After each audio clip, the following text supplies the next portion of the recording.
दोस्तों, बहुत ही छोटे-छोटे उपाय राहु के जो कि जीवन में हमें बहुत तरक्की देते हैं, जीवन में बहुत सफलता देते हैं।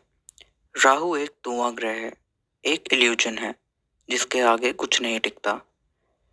धुआं बहुत बड़ा दिखता है, तो राहु का शुभ फल लेने के लिए हमको जिस भाव में राहु विराजमान हो, उस भाव से संबंधित मामलों में पूरा दिखावा करना होगा। नमस्कार दोस्तों, आपका हमारे चैनल ज्योतिष 24/7 में हार्दिक अभिनंदन। आशा करते हैं कि आप और आपका परिवार संपूर्ण रूप से खुश और स्वस्थ हों। तो चलिए वीडियो शुरू करते हैं। यदि राहु पहले भाव में विराजमान हो, तो हमें अपनी हैसियत इस तरह की दिखानी है कि समाज में हमारे पास बहुत अधिक है और बहुत अच्छे वस्त्र पहने, साफ सुथरे वस्त्र पहने जो कि दिखने में आकर्षक हो। आपका हेयर स्टाइल वह बहुत सुंदर होना चाहिए। इसके अलावा फेस पर ग्लो होना चाहिए।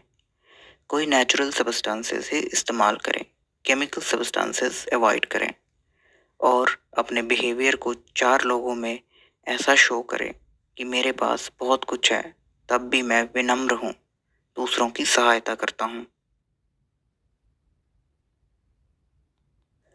यदि राहु दूसरे भाव में विराजमान हो, तो याद रखिएगा कि जो आपके दिल में है, उसे वाणी पर कभी मत आने दीजिएगा।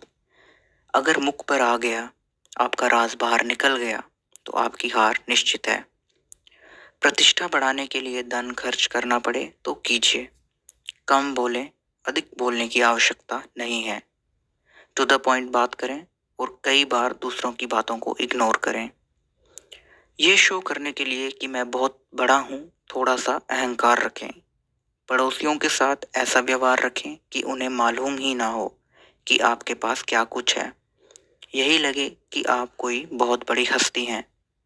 जो कुटुंब के या परिवार के लोग हैं, उनके साथ तो लाखों करोड़ों से छोटी बात करनी ही नहीं। और जो आपके नौकर चाकर हैं, उनसे बहुत कम बात करें। वही आपकी असफलता का कारण बनेंगे, आपको गिराने का कार्य करेंगे।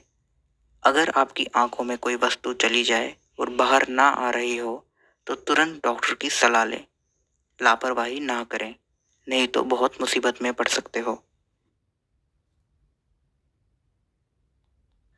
यदि राहु तीसरे भाव में विराजमान हो, तो मेहनत कीजिए। राजनीति में सफल हो सकते हैं, लेकिन ऐसा दिखाइए कि मैं कोई मेहनत ही नहीं करता, सिर्फ जीवन के मजे लेता हूँ।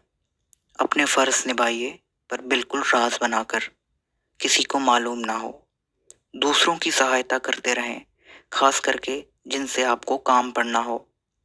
लेकिन किसकी सहायता की, कैसे की, कब की, ये बात भी अपने तक रखें।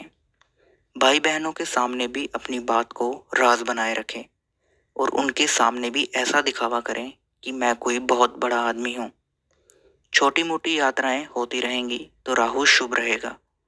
आपके मित्र जो आपके शत्रु के रूप में आपका नुकसान करेंगे, उनका पता आपको बहुत देर से चलेगा, जब तक वह आपका बहुत नुकसान कर चुके होंगे। इसलिए इस बात का खास ध्यान रखें कि जो भी मित्र आपका बहुत करीबी हो, उसको कोई भी राज की बात बिल्कुल ना बताएं। अपने मकान की सुंदरता को बढ़ाने की कोशिश करें। चाहे मकान छोटा हो, लेकिन देखने में बहुत सुंदर लगना चाहिए।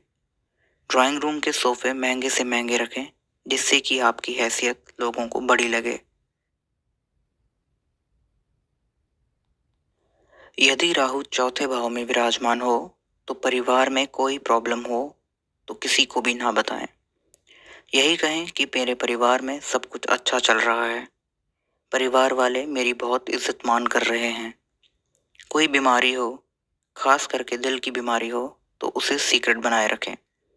मन की शांति का पूर्ण ध्यान रखें।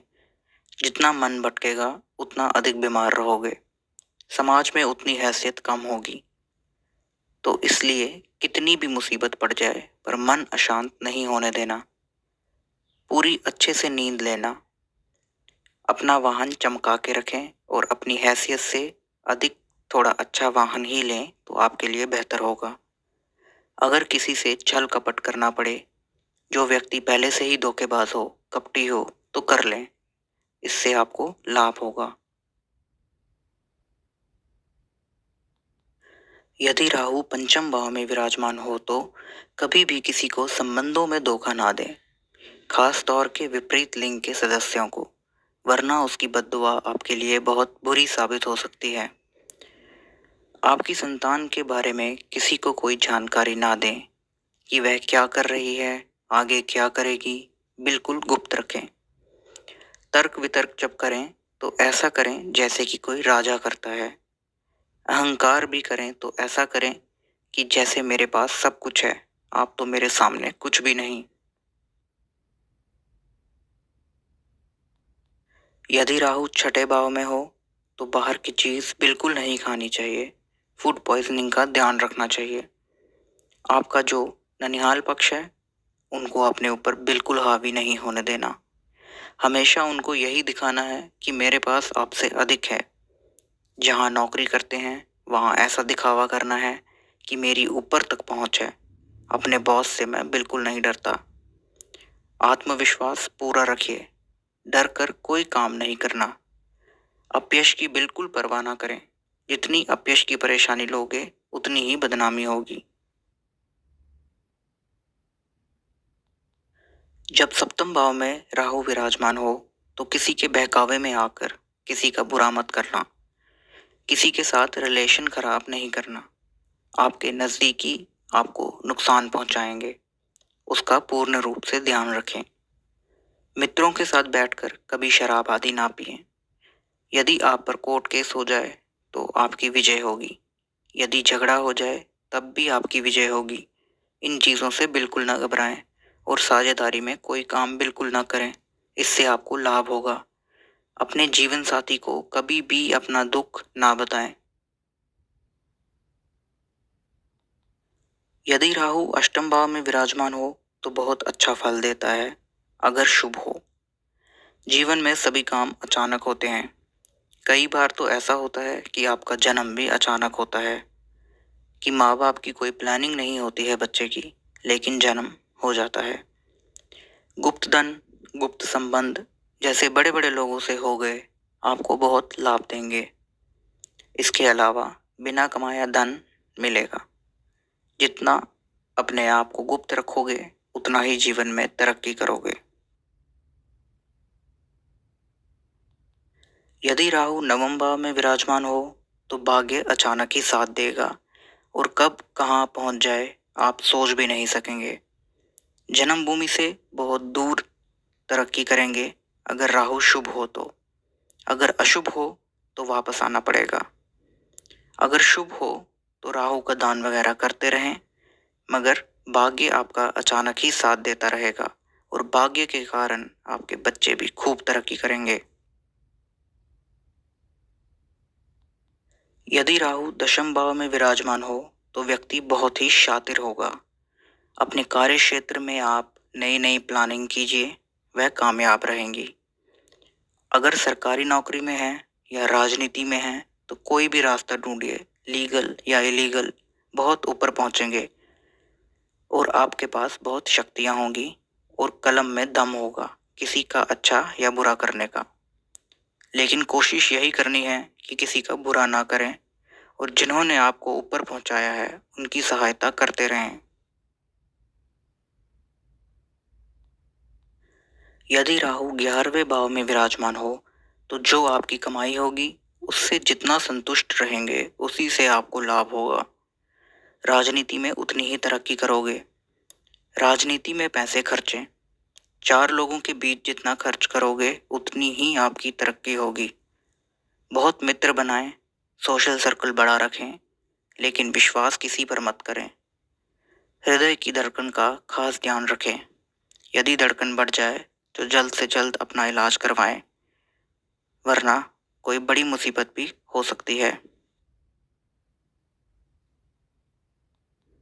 यदि राहु 12वें भाव में विराजमान हो तो जब भी आप किसी मुसीबत में हो तो अचानक ही कोई शक्ति किसी रूप में आकर आपको बचा लेती है, मुसीबत में से निकाल लेती है, बड़ी बदनामी से बचा लेती है। ये बहुत अच्छा योग है। अगर राहु शुभ हो तो जन्मभूमि से दूर बहुत तरक्की करोगे। विदेश की राजनीति में बहुत कामयाबी हासिल करोगे। मोक्ष के लिए भी अच्छा योग है। इसके अलावा राहु को सांप का मुंह कह लो। तो जैसे अगर सांप में जहर ना हो तब भी वह फुंकारा मारता है तो लोग डरते हैं। तो इसी तरह अपना डरावा कायम रखें, जीवन में कामयाब होंगे। तो इस वीडियो का मतलब सिर्फ ये है कि दुनिया में खुद को बहुत बड़ा दिखाएं, तभी आपका राहु कामयाब करने में आपकी पूर्णतः मदद करेगा। यदि वीडियो पसंद आई हो तो लाइक, शेयर, कमेंट करें और हमारे चैनल ज्योतिष 24/7 को सब्सक्राइब करें। हमें आपके साथ की बहुत आवश्यकता है। जय माता दी। धन्यवाद।